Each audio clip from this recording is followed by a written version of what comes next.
Bonjour, bonjour frères et sœurs dans le Seigneur, mes salutations à vous qui regarderez ce message, cette vidéo. C'est moi, votre frère, votre serviteur dans le Seigneur, l'évangéliste André Saturnin Djidonou, que le Seigneur a établi pour gagner des âmes, sauver des âmes, prêcher la bonne nouvelle, la parole de Dieu aux hommes.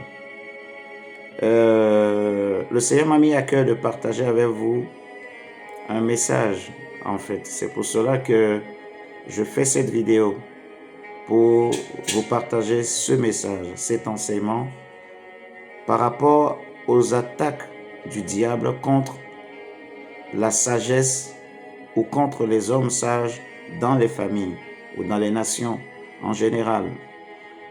Je suis arrivé à un constat, à une analyse qui consiste, en fait, qui est telle que quand vous regardez dans le monde entier, en général, dans toutes les nations, il est rare de trouver en fait des familles où les hommes vivent longtemps, assez longtemps.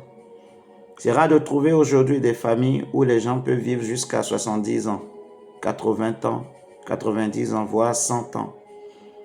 Ça existe, mais c'est rare. Ce n'est pas la norme, ce n'est pas la moyenne. En moyenne, les gens vivent autour de 50, 60 ans, soixantaine en fait, 50 ou 60 ans. C'est rare de trouver des familles où les gens vivent assez longtemps. Et ce constat plutôt est dans toutes les nations, si vous regardez bien autour de vous. Et j'ai compris quelque chose. J'ai compris en fait que derrière ce phénomène-là, derrière ce constat se cache en fait une stratégie, un plan du diable, justement pour empêcher les familles de vivre bien, pour empêcher les familles de vivre la parole de Dieu, les promesses de Dieu et surtout de connaître les voies de Dieu. Nous allons voir au travers de cet enseignement en fait que il y a deux formes de sage ou de sagesse. Il y a deux formes de sage, je dirais, pas de sagesse, parce qu'il y a plusieurs formes de sagesse. Mais il y a deux formes de sages. Il y a des sages, il y a ceux qui sont sages à cause de l'expérience de la vie. Donc, habituellement, cela concerne les vieillards, les personnes âgées, qui sont censés connaître des clés, des secrets, ce que moi j'ai appelé des clés, des connaissances, des savoir-faire, des savoir-vivre, des savoir-être, qu'ils peuvent transmettre à la nouvelle génération pour permettre justement à la nouvelle génération de ne pas commettre les mêmes erreurs, vous voyez, afin de vivre longtemps, afin de savoir comment se comporter face à certaines situations, afin d'éviter certains conflits finalement, on va dire, en fait. Et le diable sait cela. C'est pour cela qu'il fait tout pour que dans certaines familles, il n'y ait pas de vieillards, de personnes âgées qui vivent longtemps. Alors que dans la parole de Dieu, la Bible nous dira dans le psaume 90 au verset 10 que la moyenne d'âge des hommes, c'est autour de 70 ans. C'était le prophète Moïse qui avait fait ce constat, parce que nous croyons que c'est lui qui avait écrit ce psaume. Et il va dire pour les plus robustes, c'est 80 ans. Vous voyez, quand la Bible nous parle dans Ésaïe 65, en parlant des temps on va dire, qui concerne la venue du Christ, vous voyez, qui concerne le millénium ou la venue du Christ, en fait, la Bible dira que les hommes vivront au minimum 100 ans, au minimum. Les gens vivront 100 ans, minimum. Mais ce n'est pas ce que nous voyons aujourd'hui, et même dans le milieu chrétien. C'est vraiment un constat, même dans le milieu chrétien, ce n'est pas ce que nous voyons aujourd'hui. Alors que quand on nous parle des patriarches, on nous dira que Abraham, dans Genèse 25, verset 8, il était tellement âgé, il était âgé et rassasié de jours.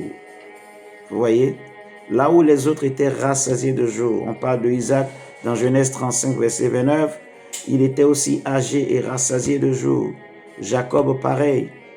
Vous voyez, on parle de David. Dans 1 Chronique, il était âgé et rassasié de jours. Jacob, plutôt David, n'est peut-être pas mort. Il n'était pas devenu trop vieux. Mais il avait dépassé les 70 ans, les 80 ans. Vous voyez? Et la Bible dira qu'il était fatigué, en fait. Il était âgé et rassasié de jours. C'est qu'il avait tellement vécu que tu sens, il y a des personnes, quand tu vois un vieillard, tu vois quelqu'un qui est rassasié de jours, tu vois que son corps a tout donné, il est fatigué. Il est fatigué, ce n'est pas fatigué de maladie, non, mais c'est le corps qui a fait son temps.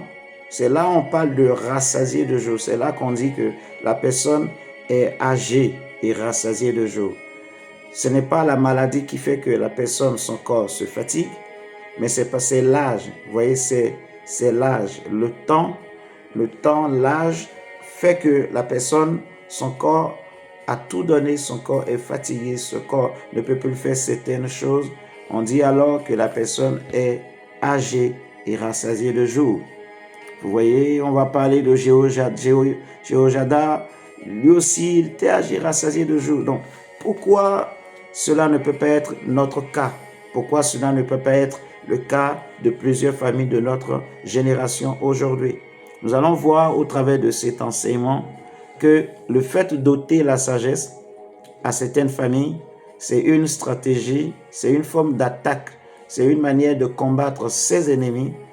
Et nous allons voir que même Dieu lui-même l'a utilisé contre Édom. Vous voyez, Édom qui n'est rien d'autre que Esau ou Ésaü, le grand frère jumeau de Jacob. Les deux étaient des frères, mais à cause du problème du droit d'aînesse, Édom a nourri la haine. Il avait dit qu'il va se venger contre Jacob. Mais parce que Jacob a lutté dans la prière, il a vaincu les hommes, il a lutté et alors Édom ne pouvait plus le tuer. Mais cette haine, on va voir en étudiant les écrits des prophètes que cette haine que Édom avait eue a perduré et que cela était devenu une guerre générationnelle où les peuples, on va dire le peuple d'Israël et le peuple des Édomites se combattaient. Et Dieu va se ranger du côté d'Israël pour combattre Édom. Et l'une des stratégies que le Seigneur utilisait, c'est d'enlever la sagesse chez les Édomites, de faire en sorte qu'il n'y ait pas de vieillards, il n'y ait pas de personnes âgées. Si vous prenez avec moi Abdias chapitre 1 au verset 8 par exemple, nous lisons que « N'est-ce pas en ce jour, dit l'Éternel, que je ferai disparaître d'Édom les sages et de la montagne d'Ésaü l'intelligence ?» Vous voyez, ce jour où le Seigneur va les combattre. Donc, c'est une stratégie en fait qu'on utilise pour attaquer son ennemi, pour l'affaiblir. Vous voyez, je peux donner d'autres textes quand vous lisez Jérémie 49, verset 7. On voit la même chose concernant les Édomites. Quand vous lisez Daniel 11, le verset 32 à 35, vous allez voir que cela fait partie aussi des stratégies, des moyens qu'utilisera l'homme impie. Attaquer les sages, attaquer les hommes intelligents, les ôter la vie, leur ôter la vie, faire en sorte que le peuple manque de sagesse. Vous voyez? Et le prophète ou l'apôtre Paul va dire par exemple aux Corinthiens, dans 1 Corinthiens 6, le verset 5, que il n'y a pas parmi vous un homme sage qui puisse traiter les affaires. Regardez, je vais nous lire, vous pouvez le lire chez vous, 1 Corinthiens chapitre 6, le verset 5, l'apôtre Paul dit ceci, que je le dis à votre honte, vous voyez, ainsi il n'y a parmi vous pas un seul homme sage qui puisse prononcer entre ses frères. Et vous voyez, donc, c'est quelque chose de réel, ça existe même dans les églises. Il peut y avoir des églises où il n'y a pas d'hommes sages, il n'y a pas de femmes sages. Il n'y a pas des hommes qui vivent longtemps. Il n'y a pas de femmes qui vivent longtemps. Vous voyez, malgré ces des églises. Il y a des familles aussi où on peut appliquer ce constat de Paul. Il n'y a pas des hommes sages, vous voyez, qui puissent justement prononcer des jugements, apporter des conseils. Il n'y a pas des hommes sages. Et c'est ce qui fait que parfois certaines familles n'arrivent pas à vivre les promesses de Dieu. Certaines familles n'arrivent pas à avancer, à évoluer, à prospérer, à avoir les bons fondements parce que justement, il n'y a pas d'hommes ou de femmes sages. Il n'y a pas de personnes sages. Nous allons voir que le manque de sagesse peut conduire des familles à devenir comme Sodome et Gomorrhe.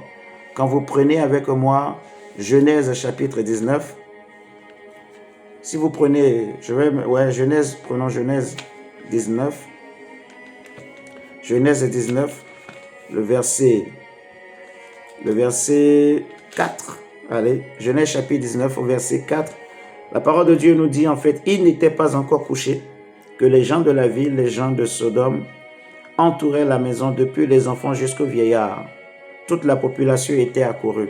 Ça c'est fort concernant Sodome et Gomorrhe. Ici, on nous parle des deux anges qui étaient partis à Sodome et Gomorrhe pour aller détruire la ville. Et lorsqu'ils sont arrivés, on va voir que Lot va les recevoir chez lui. Et la nuit, là, le soir, là, on nous dit que toute la population de la ville était venue. Ils ont entouré la maison de Lot. Ils demandaient à Lot de faire sortir les deux étrangers qui étaient venus loger chez lui afin qu'ils puissent les connaître sexuellement. On parle de relations sexuelles. Et ici, on nous dit que dans cette population, c'était en allant des jeunes jusqu'aux vieillards. Cela nous montre en fait que dans cette population, il n'y avait plus de sages. Il n'y avait plus personne qui pouvait dire aux gens, surtout aux jeunes, en fait, le comportement, l'attitude, le caractère à adopter. Vous voyez, le bon sens, le bon fondement. Si les vieillards eux-mêmes, regardez bien, si dans une nation, dans une famille, vous entendez ou vous voyez des vieillards, commencez pas à commettre des actes insensés, des actes qui ne conviennent pas à leur statut, à leur âge, commencez pas à pleurer. Priez pour cette famille-là, que le Seigneur change cette situation. Parce que c'est grave, en fait. Quand des vieillards, des pères, des mères commencent pas à commettre des choses qui sont abominables, qui sont insensées, c'est que la famille est comme Sodome et Gomorrhe. Et quand une famille est comme Sodome et Gomorrhe, cela veut dire que la destruction n'est pas loin. Dieu ne tardera pas à frapper lui-même. Vous voyez cette famille. Et on voit qu'il y a beaucoup de personnes aujourd'hui, des personnes âgées, mais qui commettent malheureusement dans beaucoup de familles, dans beaucoup de nations, des actes abominables. Des personnes qui commettent des choses honteuses. On le voit dans les réseaux sociaux. Vous voyez, nous allons voir au travers de cet enseignement qu'il y a deux formes de sages. Et vous voyez les hommes de Sodome et Gomorrhe. Si vous prenez Ésaïe avec moi, le chapitre 1 au verset 9, le prophète Ésaïe va dire aux enfants d'Israël que si l'Éternel n'avait pas mis de côté un reste, nous serions comme Sodome et Gomorrhe. Et ça, c'est grave.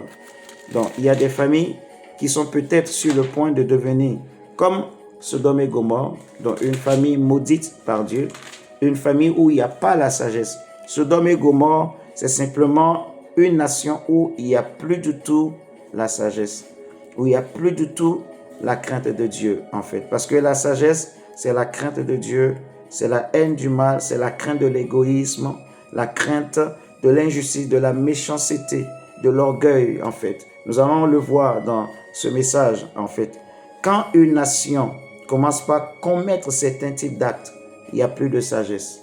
Il n'y a plus de sagesse. Et quand il n'y a plus de sagesse, c'est que c'est la colère de Dieu qui est là. Et Dieu ne tardera pas à frapper.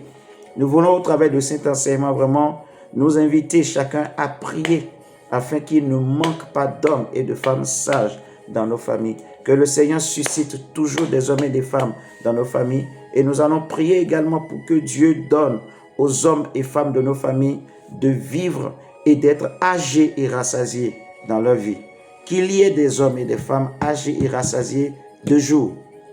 Vous voyez, nous allons prier vraiment pour que les gens vivent longtemps, que le Seigneur fasse grâce, que les gens vivent longtemps et que le Seigneur donne la sagesse, qu'il donne la sagesse, qu'il donne la sagesse, qu'il y ait des hommes âgés, qu'il y ait des femmes âgées, qu'il y ait aussi des jeunes qui écoutent les conseils, qu'il y ait aussi des jeunes qui ont l'esprit de la sagesse. On va en parler de tout ça tout à l'heure. Vous voyez, quand vous prenez Jérémie 24, verset 14, je vais d'abord lire Ésaïe 1, au verset 9, la Bible dit, si l'Éternel des armées ne nous eût conservé un faible reste, nous serions comme Sodome, nous ressemblerions à Gomorrhe. Vous voyez, donc Israël n'était pas loin de devenir comme Sodome et Gomorrhe, parce que le diable avait commencé par s'attaquer aussi aux sages d'Israël.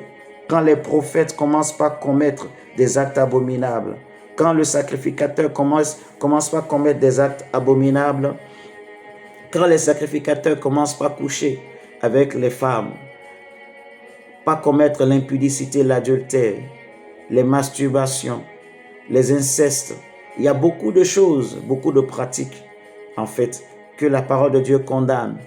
Quand le sacrificateur, celui qui porte la loi, et qui est censé enseigner, montrer le droit chemin, poser le bon fondement, commence lui-même plutôt à désobéir à cette loi, à bafouer cette loi en commettant des actes ignobles, c'est que c'est grave.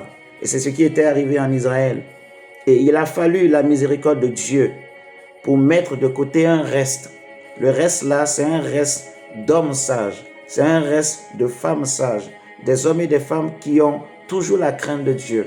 Souvent, quand on parle de ce reste dans les églises, on ne précise pas que c'est des hommes sages, c'est des femmes sages. Parce que ce reste-là que le Seigneur a mis de côté, ce reste-là qui ne s'était pas souillé, vous voyez, au culte de Baal, au faux Dieu, ce reste-là, c'était des hommes et des femmes sages, des hommes et des femmes qui avaient compris et qui s'étaient mis à part et qui priaient, qui intercédaient, que le Seigneur a mis de côté, qui priaient le ciel pour que Dieu ne frappe pas, que Dieu ne détruise pas complètement Israël. Vous voyez? Et il y a beaucoup de familles, j'ai réalisé en fait, qui sont frappées aujourd'hui parce qu'il n'y a pas de sages. Le diable s'attaque et fait en sorte qu'il n'y ait pas de sages. Il n'y ait pas de sages. Il y a le premier type de sagesse, c'est les vieillards. On va le voir. Mais le deuxième type de sagesse, un jeune peut aussi avoir la sagesse. Et ça, c'est l'esprit de sagesse qui vient de Dieu, que Dieu donne. Ce n'est pas l'expérience de la vie qui donne ce type de sagesse, mais c'est la connaissance de Dieu. La connaissance de la parole de Dieu, c'est la communion avec l'esprit de Dieu qui donne ce type de sagesse. Vous voyez? Donc, pourquoi nous avons besoin de sagesse ou de sages dans nos familles? Eh bien, si nous regardons dans Deutéronome 32, la première raison, je vais donner 3 raisons. La première raison, pour répondre à cette question, c'est Deutéronome 32, le verset 7. C'est que le prophète Moïse dit, en fait, « Rappelle à ton souvenir les anciens jours, passe en revue les années, génération par génération. Interroge ton père et il te l'apprendra, tes vieillards et ils te le diront. » Donc nous voyons que le vieillard, ici, a un rôle de transmission. Le vieillard est là pour transmettre à la nouvelle génération, eh bien, les expériences passées. Vous voyez, pour transmettre des clés. Comme je disais tout à l'heure, des savoir-faire, des savoir-vivre, des savoir-être. Le vieillard est là pour transmettre, pour raconter aux jeunes générations les erreurs du passé afin qu'ils ne les commettent pas, qu'ils ne tombent pas dans les mêmes pièges. Vous voyez, Moïse dit aux enfants d'Israël, il leur dit clairement que n'est-ce pas lui qui t'a formé et qui te l'a enfermé? Il dit, excusez-moi, il dit, rappelle à ton souvenir les anciens jours. Vous voyez, interroge tes parents, interroge ton père, interroge tes vieillards et ils te l'apprendront. Vous voyez, donc le vieillard a ce rôle-là de transmission, enfin de transmettre à la nouvelle génération certaines clés pour réussir. Le vieillard est là pour transmettre par exemple aux jeunes couples, aux jeunes mariés, certaines clés pour réussir leur mariage. Si vous regardez en Afrique par exemple, nos anciens, nos parents, les gens dans le passé, quand ils se mariaient, Les gens là ne se connaissaient pas. Le jeune marié et la jeune mariée ne se sont jamais peut-être rencontrés. Mais le mariage dure 60 ans, 70 ans, juste à ce que la mort les sépare. Mais nous voyons aujourd'hui, dans notre époque, que les mariages, malgré que les gens font même des séances, des périodes de fiançailles de 10 ans, de 4 ans, de 7 ans, que sais-je, peut-être même plus ou moins, malgré les périodes de fiançailles, les gens se marient, mais combien de mariages durent aujourd'hui? C'est simplement parce qu'il y a un problème de conseil, un problème de transmission de clés. Parce que pour réussir un mariage, il faut des clés. Pour être un bon mari, ce n'est pas sur Internet qu'on l'apprend. Non, ce n'est pas également à l'école. Ce n'est même pas de loin les amis ou les copines ou les copains qui peuvent te l'apprendre, mon cher ami, mon frère. Mais c'est l'écoute du conseil des anciens. Et je précise, on a vu qu'avec l'expérience de Sodome et Gomorrhe, quelqu'un peut être âgé, mais ne pas avoir la sagesse. Mais la personne âgée est censée avoir la sagesse. Donc cela ne veut pas dire que même quand une personne âgée te donne un mauvais conseil, alors il faut absolument écouter. Non, ce n'est pas ce que je veux dire. Vous voyez? Le but, c'est qu'il faut prier pour que les anciens, les sages dans nos familles soient de vrais sages. Les personnes âgées soient de vrais sages. Parce qu'il y a aussi des personnes âgées qui induisent les gens en erreur, qui déroutent le chemin de beaucoup de personnes, qui les conduisent en enfer, qui les conduisent à aller embrasser des chemins de malédiction. Vous voyez? Moïse dit, interroge tes anciens.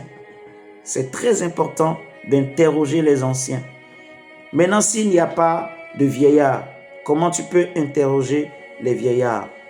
Comment tu peux savoir les combats par lesquels les anciens de ta famille sont passés, les difficultés qu'ils ont eues?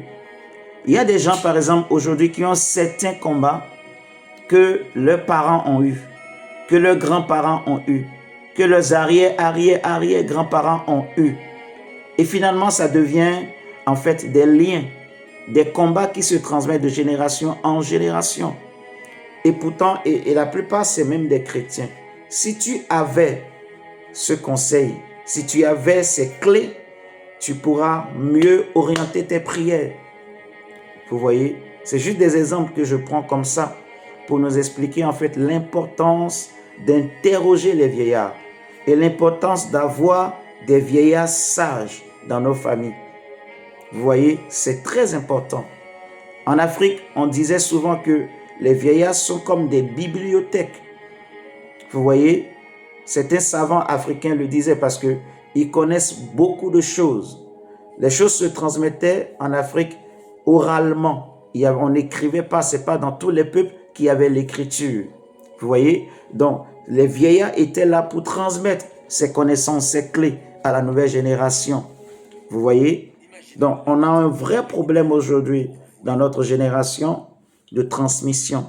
En fait, les vieillards ne transmettent pas ce qu'il faut transmettre à la nouvelle génération. On a un vrai problème de transmission. Le deuxième problème, c'est que même il y a des vieillards qui font l'effort de transmettre, il y a des personnes âgées qui font l'effort de transmettre, mais les jeunes n'écoutent plus aussi les vieillards. Ça, c'est un problème.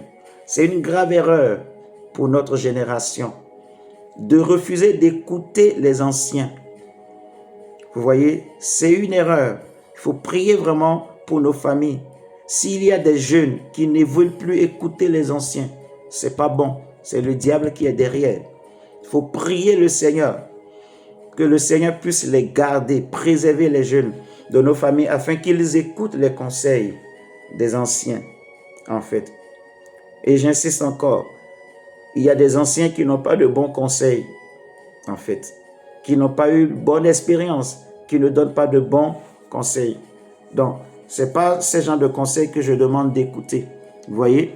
Mais l'ancien, le vieillard, est censé donner de bons conseils, est censé aider le jeune vraiment à réussir, en fait, à ne pas commettre les mêmes erreurs du passé. Vous voyez, à ne pas justement en tomber dans les mêmes pièges du passé. Donc, ça, c'est la première raison pour laquelle nous avons besoin de sages dans nos familles. Vous voyez, la transmission. On a besoin de sages dans nos familles pour la transmission, pour assurer le bien-être de la nouvelle génération, la réussite, le succès de la nouvelle génération. Les vieillards ont un rôle important, un rôle de transmission. On a besoin de personnes âgées dans nos familles. Amen, amen. La deuxième raison pour laquelle il nous faut des personnes âgées dans les familles, c'est Ecclésiaste chapitre 9. Nous allons prendre Ecclésiaste chapitre 9, le verset 13 à 16. Ecclésiaste chapitre 9, verset 13 à 16. Il est écrit: « J'ai aussi vu sous le soleil ce trait d'une sagesse qui m'a paru grande. Il y avait une petite ville avec peu d'hommes dans son sein. Un roi puissant marcha sur elle, l'investit et éleva contre elle de grands forts. » Vous allez remarquer ici, on parle d'un roi puissant et une petite ville. Verset 15, « Il s'y trouvait un homme pauvre et sage qui sauva la ville par sa sagesse. Et personne ne s'est souvenu de cet homme pauvre. Et j'ai dit, la sagesse vaut mieux que la force. Cependant, la sagesse du pauvre est méprisée et ses paroles ne sont pas écoutées. » Vous voyez? Donc, la deuxième raison pour laquelle il nous faut des sages, c'est que le sage peut sauver ta famille. Le sage peut sauver ta vie, en fait. Le fait d'avoir un sage qui te conseille, qui te coach, il peut te sauver, il peut t'épargner beaucoup de souffrances. Beaucoup de personnes sont entrées dans des mariages aujourd'hui qu'ils regrettent ou qu'elles regrettent. Vous voyez? Et la plupart du temps ou des cas, c'est parce que ces personnes ont refusé les conseils, ont refusé d'écouter les conseils. Ils n'ont pas cherché aussi les conseils. Ils ont préféré écouter les conseils des amis. Vous voyez? Et nous allons voir les conséquences d'écouter les conseils des amis. Comme le fils de Salomon avait commis l'erreur. Il a refusé d'écouter les conseils des sages, des vieillards, des anciens qui ont travaillé avec son père, qui ont dirigé le royaume d'Israël avec son père pendant des années. Pendant plus de 40 ans, ils étaient là avec le sage des sages. Salomon, à qui Dieu avait donné la sagesse. À part Jésus, il n'y avait aucun homme, et il n'y a jusqu'à notre temps, jusqu'à la fin du monde, il n'y aura aucun homme, à part le Christ, à part l'Église, qui soit aussi sage que Salomon. Vous voyez, il n'y en a pas. Et ces vieillards étaient avec Salomon. Ils ont donné un bon conseil au fils de Salomon.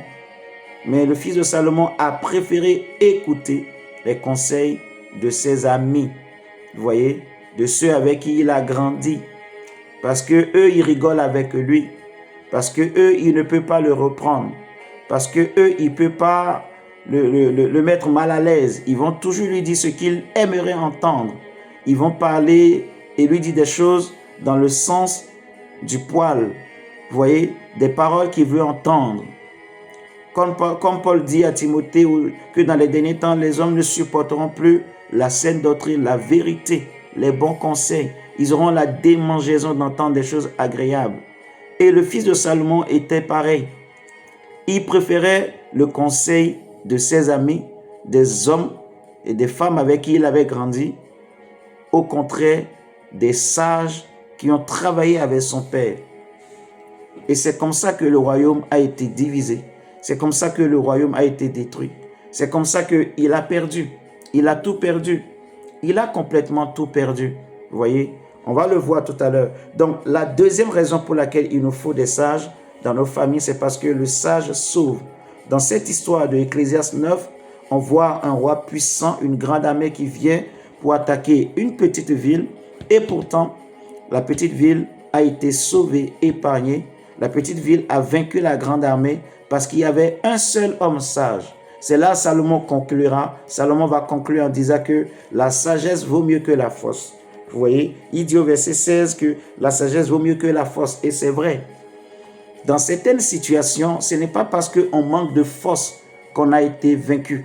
Ce n'est pas parce qu'on n'a pas des gros bras qu'on a été vaincu, qu'on a été attaqué. Non, c'est parce qu'on a manqué de sagesse. La sagesse vaut mieux que la force. Un homme sage peut sauver ta vie.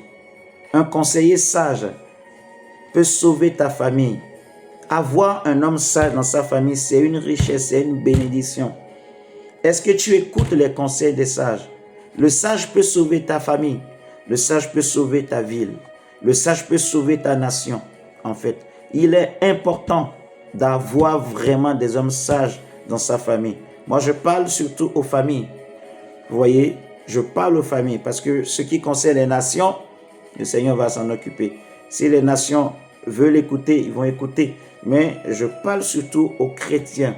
Tu as besoin, en fait, d'avoir un homme sage derrière toi. Tu as besoin toi-même de sagesse, mais tu as aussi besoin d'avoir un homme sage derrière toi. Une femme sage derrière toi. Dans ta famille, tu as besoin de vieillards. Tu as aussi besoin de quelqu'un, donc un vieillard qui a un bon sens, qui peut te donner de bons conseils. Mais tu as aussi besoin, comme on dit, un père spirituel sage. Vous voyez, de quelqu'un qui te donne de bons conseils. Et il faut écouter les conseils des sages, en fait. Vous voyez, la deuxième raison pour laquelle on a besoin de sages dans nos maisons, c'est que le sage peut sauver ta vie. Il sauve, le sage sauve.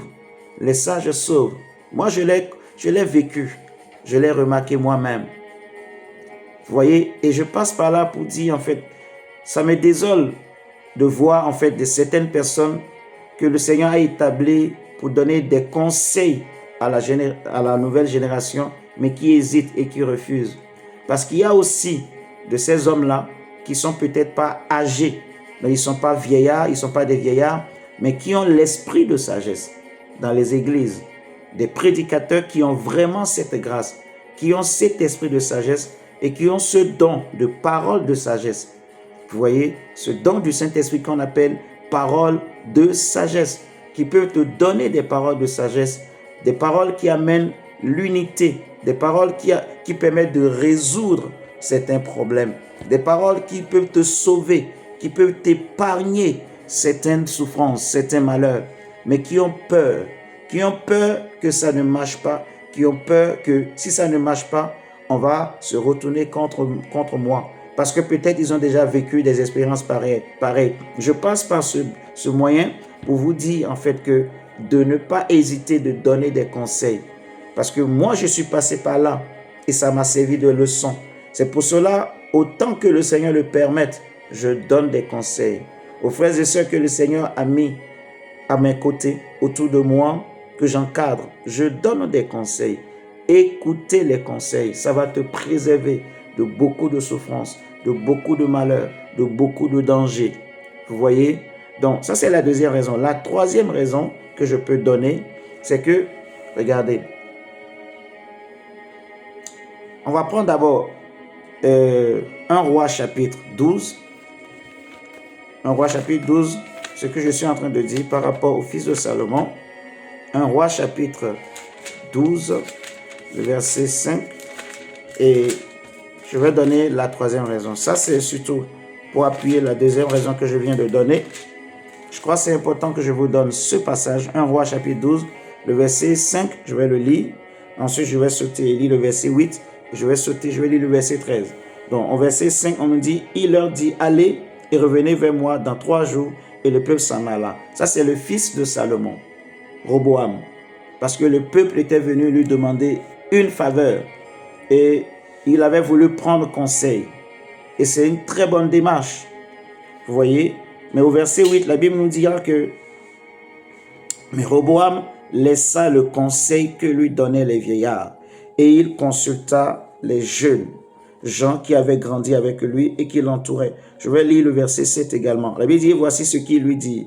Si aujourd'hui tu rends service à ce peuple, si tu lui cèdes et si tu lui réponds par des paroles bienveillantes, ils seront pour toujours tes serviteurs. Donc ça, c'est le conseil des anciens, des vieillards. La Bible nous dit au verset 8 que Roboam laissa le conseil que lui donnaient les vieillards et il consulta les jeunes gens qui avaient grandi avec lui et qui l'entouraient. Vous voyez, si je lis le verset 13, on nous dit que le roi répondit durement au peuple. Il laissa le conseil que lui avaient donné les vieillards. Vous voyez, et c'est ce qui va causer sa chute. le conseil des vieillards allait le sauver. Déjà, sa chute, c'était quelque chose qui venait de Dieu. Dieu voulait qu'il chute. Dieu voulait diviser le royaume. Vous voyez, pour accomplir la prophétie qui avait été donnée à Jéroboam. Pour que la colère de Dieu contre Salomon, vers la fin de sa vie, qui avait commencé par servir les faux dieux, puisse s'accomplir. Mais le Seigneur donnait une porte de sortie à ce jeune, à cet enfant de Salomon, au travers du conseil des anciens. Mais il n'a pas voulu écouter. Il n'a pas voulu écouter. Et combien de personnes ratent des occasions, vraiment de belles occasions, combien de personnes ratent certaines protections, certaines portes, parce qu'ils ont préféré écouter le conseil des jeunes avec qui ils ont grandi, des jeunes avec qui, voilà, ils s'entendent, ils font le show, ils font l'ambiance, tout ça, mais ils refusent d'écouter les conseils de leurs parents sages, de leurs connaissances, leurs oncles, leurs tantes qui sont sages. Parce que quand quelqu'un est sage, ça se sait, hein, mes chers amis. Quand quelqu'un est vraiment sage, quand un vieillard est sage, ça se sait. C'est des choses qui ne se cachent pas. Ça ne peut pas être caché. Parce que la personne a des paroles sages. L'expérience le montre. Les personnes que cette personne a aidées, excusez-moi la tautologie, les personnes que cette personne a aidées aussi existent. Et ça nous sert de témoignage, en fait. Vous voyez? Donc, ce qui a causé la perte de Roboam, c'est parce qu'il n'a pas voulu écouter les conseils des anciens. Et la troisième raison pour laquelle nous avons besoin de sages, nous allons prendre Proverbes, le livre de Proverbes, au chapitre 3. Proverbe 3, le verset 19, la Bible nous dit que c'est pas la sagesse que l'Éternel a fondé la terre, c'est par l'intelligence qu'il a affermi les cieux. Donc la sagesse pose les fondements. On a besoin de sages dans nos familles pour que nos familles aient les bons fondements. La deuxième raison pour laquelle il nous faut des hommes sages dans nos familles, la deuxième raison pour laquelle il faut que nous-mêmes nous soyons sages, c'est que la sagesse, en fait, pose les bons fondements. Donc le sage, c'est celui qui a les bons fondements. En fait, c'est ça. Le sage, c'est celui qui a les bons fondements. Un vieillard qui est sage. Vous voyez, c'est un vieillard qui a l'expérience de la vie. Donc, qui sait ce qui est bien, ce qui n'est pas bien. Qui sait ce qu'il faut faire, ce qu'il ne faut pas faire. Il a l'expérience à cause de l'âge, à cause de la vie. Donc, il peut conseiller. Il peut te dire qui est une bonne femme et qui n'est pas une bonne femme. Il peut te dire qui est un bon mari, qui n'est pas un bon mari. Il peut te dire quel homme peut prendre soin de toi et qui ne prendra pas soin de toi. Vous voyez, il y a des femmes à qui j'avais suivi un film un jour où il y avait une femme et son père l'avait mariée à un homme un peu âgé, mais qui l'aimait vraiment. Et cette jeune fille s'était amourachée d'un jeune bandit délinquant du quartier qui n'avait aucune stabilité, aucun avenir, aucune vision, surtout aucune vision. Lui, sa vie seulement, il voulait seulement profiter, les belles vies, les fêtes, les boîtes de nuit, mais avoir une vie de famille, ne serait-ce que la fidélité, être fidèle à la femme, il n'était pas prêt. Et qu'est-ce qui s'est passé? La femme avait fui son mariage pour aller vivre avec ce jeune homme. Ce jeune homme a commencé par prendre de la drogue, a commencé par la battre, la frapper. Ce jeune homme a commencé par la violer même quand elle est malade, tout ça. Ce jeune homme a voulu même commencer par faire du commerce avec son corps, donc amener des gens pour la violer. Quand elle a compris, un jour, elle avait battu elle, mais elle avait compris que je m'étais trompé, j'ai commis une erreur. Et un jour, il avait battu, il est sorti, elle s'était évanouie. Et c'est les voisins qui ont entendu les cris. Et l'une des filles des voisins, tellement qu'elle avait peur, elle est partie voir et elle a vu qu'elle était mourante. C'est comme ça qu'ils l'ont amenée à l'hôpital et ils ont repris contact. Elle avait donné comme seul contact qu'elle avait. Donc, la maison qu'elle avait fui de son mari. Et ils ont recontacté, ils ont repris contact avec cette famille. L'homme, finalement, le vieillard, a fini par accepter de la reprendre. Parce qu'elle avait compris son erreur, elle s'était repentie, elle a demandé pardon au mari. Ça n'a pas été facile, mais le mari l'a pardonné et elle a réussi. Elle s'est ressaisie, elle avait un mari qui l'aimait beaucoup, un homme sage. Vous voyez? Donc aujourd'hui, il y a beaucoup de jeunes. Les critères pour eux pour se marier, non, il faut qu'on soit de la même génération. Alors que ça ne veut rien dire. Bon, ça c'est juste une parenthèse, en fait. Ça ne veut rien dire, vraiment. Vous voyez? Donc, c'est juste une parenthèse. Je ne te dis pas d'aller épouser un homme. Toi qui as 20 ans, de 60 ans, c'est pas ce que moi je te dis. Je ne te conseille pas ça. Il ne faut pas dire que l'évangéliste a dit ça.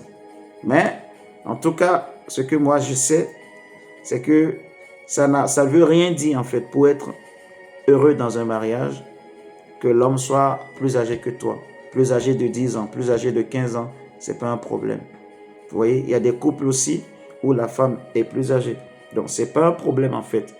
Vraiment, en soi, si vous êtes heureux, si vous êtes béni, que le Seigneur vous bénisse. Je vais continuer mon message. Je vais prendre Proverbe chapitre 14. Proverbe 14, le verset 1. La Bible dit que la femme sage bâtit sa maison et la femme insensée la renverse de ses propres mains. Donc, pourquoi on a besoin de sagesse ou de sage dans nos maisons? C'est parce que la femme sage bâtit. Donc, les sages sont des bâtisseurs, en gros. Vous voyez? Les sages sont des bâtisseurs. On a vu dans le chapitre 3, que les sages posent les fondements. Poser les fondements, bâtisseurs, c'est la même chose en fait. Les sages sont ceux qui posent les bons fondements, sont ceux qui bâtissent. Les sages sont des bâtisseurs, alors que les personnes qui ne sont pas sages renversent, détruisent, dispersent, éparpillent. Vous voyez, détruisent. Mais les hommes et les femmes sages bâtissent, c'est les bâtisseurs de la famille, les bâtisseurs d'un avenir meilleur pour la famille, pour la nouvelle génération. C'est les sages. C'est pour cela qu'il faut prier pour qu'il y ait des sages dans nos familles, des vieillards sages, des jeunes sages, que Dieu donne la sagesse, que Dieu suscite des hommes sages, des vieillards sages, que Dieu donne l'esprit de sagesse aux jeunes. Vous voyez, vous pouvez lire chez vous aussi le Proverbe 24, verset 3. Ça nous parle de la même chose. Proverbe 24, ouais, je vais le lire. Proverbe 24, verset 3, il dit, c'est pas la sagesse qu'une maison s'élève et pas l'intelligence qu'elle s'afferme. Vous voyez, la sagesse. La sagesse, ça fait qu'il y a des hommes qui bâtissent, des femmes qui bâtissent. Vous voyez, leur maison, leur foyer, leur vie, leur famille, qui bâtissent un avenir meilleur pour leurs enfants, pour les jeunes, qui posent les bons fondements, les bons fondements. C'est très important. Vous voyez, c'est les raisons pour lesquelles on a besoin de sagesse dans nos familles. Et il existe deux types de sagesse, comme j'expliquais. Dans Job chapitre 12, le verset Job 12, 12, donc Job chapitre 12, le verset 12, il est écrit en fait ceci. Dans les vieillards se trouve la sagesse et dans une longue vie, l'intelligence. Donc, dans les vieillards, il y a une sagesse qui est due aux expériences de la vie. Vous voyez, ça c'est très important. Et la Bible honore cela. La Bible reconnaît cette forme de sagesse. Dieu reconnaît que chez les vieillards, chez les gens qui ont une longue vie, il y a une certaine forme d'intelligence, de sagesse, de compréhension des phénomènes de la vie, du fonctionnement de la vie, de comment la vie fonctionne, et qu'ils peuvent transmettre à la nouvelle génération pour préserver la nouvelle génération. Il peut poser les bons fondements dans une famille pour que la famille s'élève, vous voyez, pour que la famille soit bien bâtie, bien posée, stable, robuste. C'est très important. Donc Dieu reconnaît cette forme de sagesse. C'est pour cela que vous allez voir dans les églises, on peut reconnaître certaines personnes comme anciens, non pas à cause du ministère, mais à cause de l'âge. Il existe des anciens, des gens qui sont anciens, qui sont établis anciens dans des églises à cause de leur âge, de l'expérience de la vie. Ils peuvent donc conseiller par exemple, les jeunes mariés, les jeunes femmes qui se marient, les jeunes hommes qui veulent se marier, on peut établir des papas âgés, des mamans âgées qui ont une certaine expérience, une bonne moralité, un bon témoignage, on peut les établir comme anciens, même s'ils n'ont pas de ministère. Vous voyez, pour encadrer, pour l'encadrement des jeunes, en fait, pour aider les jeunes à affronter la vie de façon sereine. Vous voyez, à prendre les bonnes décisions, à faire les bons choix. Donc, il existe deux formes de sagesse. La première forme, c'est l'âge, c'est la longévité qui donne cette forme de sagesse. Et Dieu reconnaît, la Bible le reconnaît. Voilà. Et je vais donner également, toujours dans Job 32, le verset 6 à 9 nous dira, Job 32, verset 6 à 9, il dit, et Élihu, fils de Bara, qu'il de Beuz, prit la parole et dit, je suis jeune et vous êtes des vieillards. C'est pourquoi j'ai craint, j'ai redouté de vous faire connaître mon sentiment. Je disais à moi-même, les jours parleront, le grand nombre des années enseignera la sagesse. Mais en réalité, dans l'homme, c'est l'esprit, le souffle du Tout-Puissant qui donne l'intelligence. Ce n'est pas l'âge qui procure la sagesse, ce n'est pas la vieillesse qui rend capable de juger. Donc ici, en gros, ce qu'il faut retenir, c'est qu'il n'y a pas que la vieillesse ou la longue vie qui donne la sagesse. Il y a une autre forme de sagesse qui vient de l'Esprit de Dieu. Et c'est la meilleure des sagesses, en fait. C'est la meilleure des sagesses. Et ça, on n'a pas besoin d'avoir une expérience dans la vie pour l'avoir. Il faut avoir une communion avec l'Esprit du Tout-Puissant, l'Esprit de Dieu. Il faut avoir une communion avec la parole de Dieu, avec l'Esprit de Jésus-Christ pour recevoir cette forme de sagesse. Cette forme de sagesse existe dans les églises. Elle fait partie, des dons du Saint-Esprit qu'on appelle la parole de sagesse. C'est un esprit de sagesse que le Seigneur donne. Et moi, je rends grâce à Dieu parce que je crois que j'ai ce don, en tout cas, par la grâce de Dieu. Je peux dire comme Paul, moi aussi je crois que j'ai le Saint-Esprit et que j'ai le don de la parole de sagesse, mes chers amis. C'est normal, je suis un ministre, je dirige une assemblée, ainsi de suite. Donc, pour résoudre certains problèmes, pour conseiller des personnes, des couples, des jeunes, il faut avoir cette grâce-là, de l'esprit, de la parole de sagesse, le don de la parole de sagesse. Dans certaines circonstances, ça permet de calmer les tensions, ça permet de décanter des situations, ça permet c'est comme la lumière, ça amène une sorte de lumière. Les gens qui étaient en colère peuvent se calmer d'un coup, parce que tu as donné une parole qui les a comme illuminés, qui les a comme ramenés à la raison, qui les a comme consolés, apaisés. C'est un don qui vient de Dieu, la parole de sagesse, qui amène la lumière, l'éclairage. Ça n'amène pas la fausseté, ça ne cache pas la fausseté, ça ne couvre pas la fausseté, non, mais ça amène une lumière, un éclairage qui fait que les gens retrouvent la paix, les gens retrouvent la tranquillité dans leur cœur. Amen, amen. Vous voyez? Donc, on peut aussi prendre le psaume 119, verset 100. Psaume 119, le psaume 119 au verset 100, le psalmiste dit ceci: j'ai plus d'intelligence que les vieillards, car j'observe tes ordonnances. Vous voyez donc, c'est une sagesse qu'on reçoit par la connaissance de la parole de Dieu, par la communion avec le Saint-Esprit dans la prière. Ok, donc il y a ces deux formes de sagesse qui existent. Et la sagesse, comme j'ai dit, il y a beaucoup de versets qui définissent ce que c'est que la sagesse. Je ne vais pas tout lire, je vais vous les donner, je vais juste lire un seul.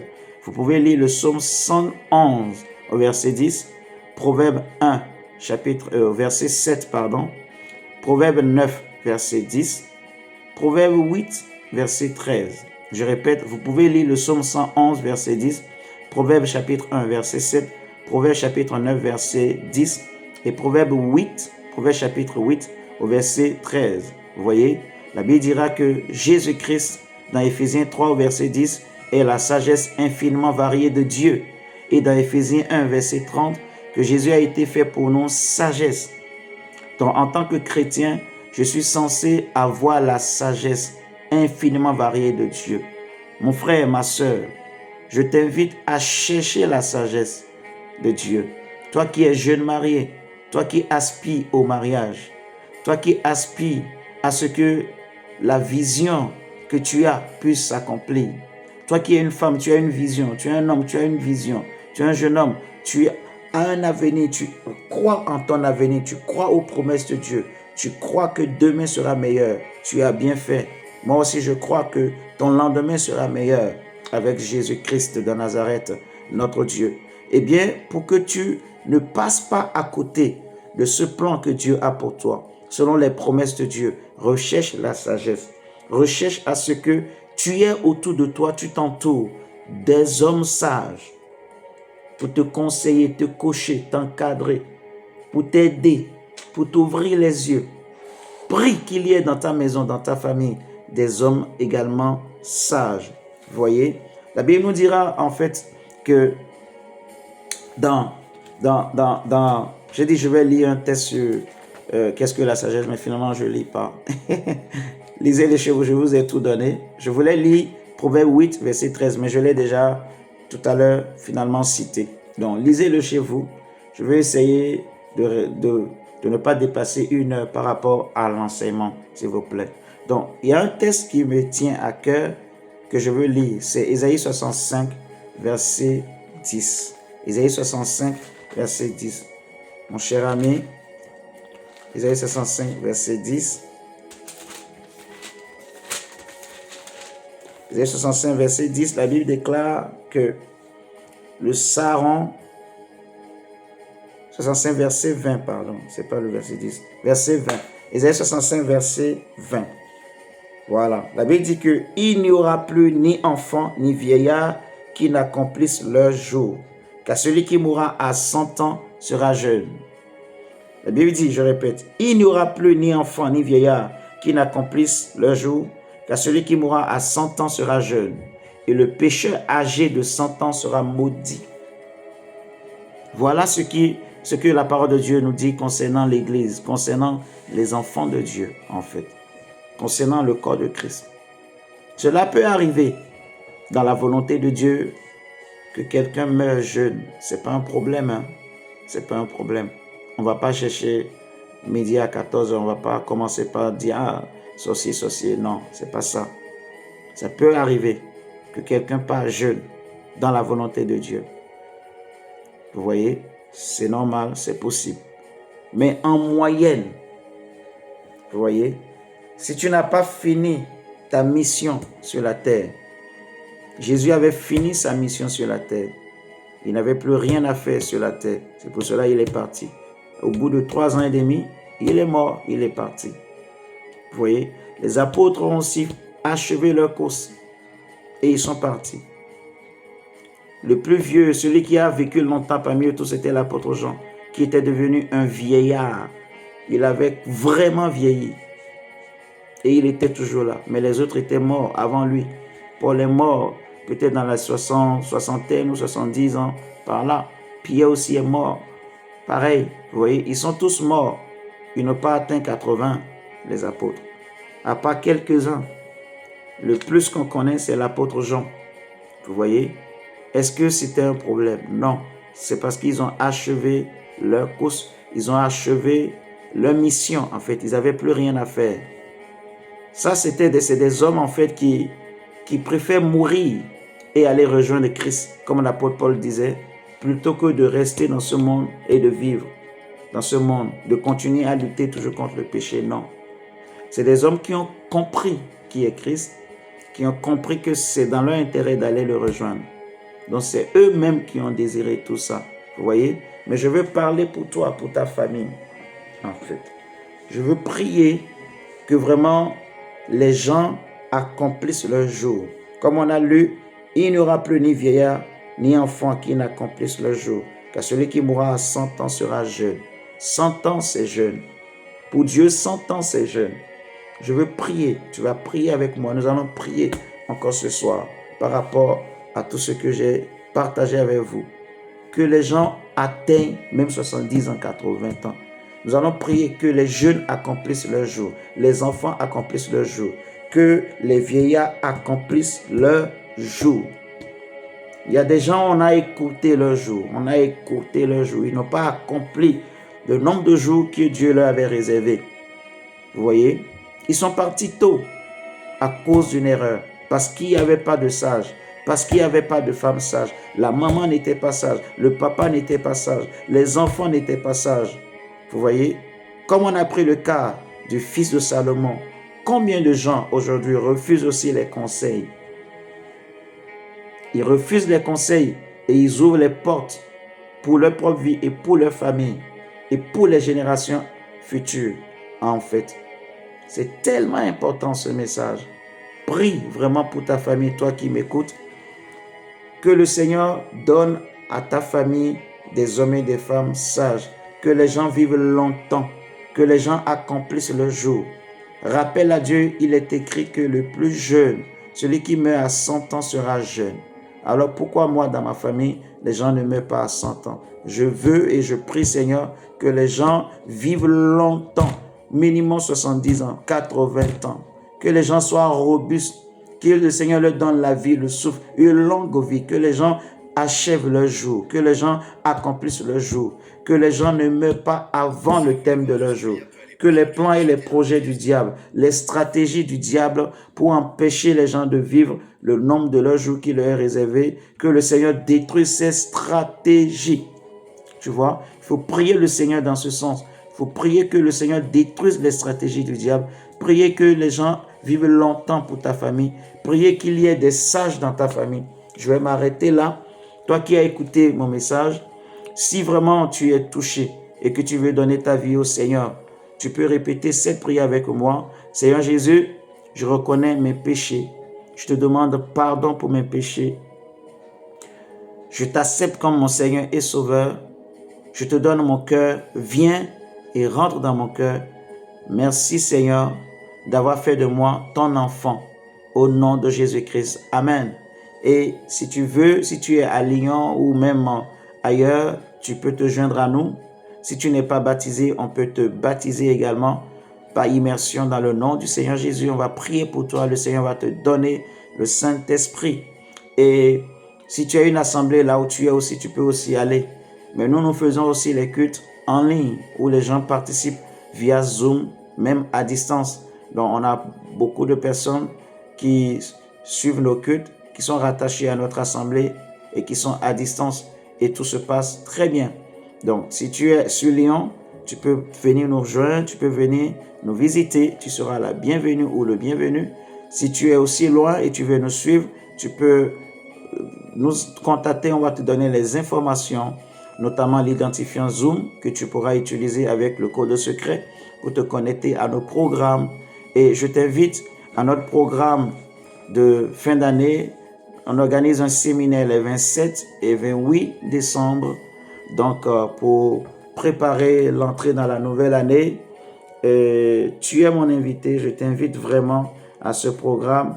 Donc, je vais te donner les dates exactes, on va dire les horaires exacts de ce programme que tu pourras participer, soit en présentiel, soit à distance. C'est à toi de voir. Tu seras le bienvenu ou la bienvenue, en tout cas, à notre programme.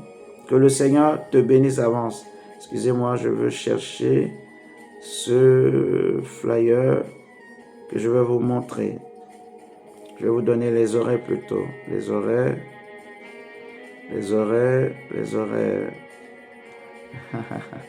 Voilà, je l'ai trouvé. Donc, on va dire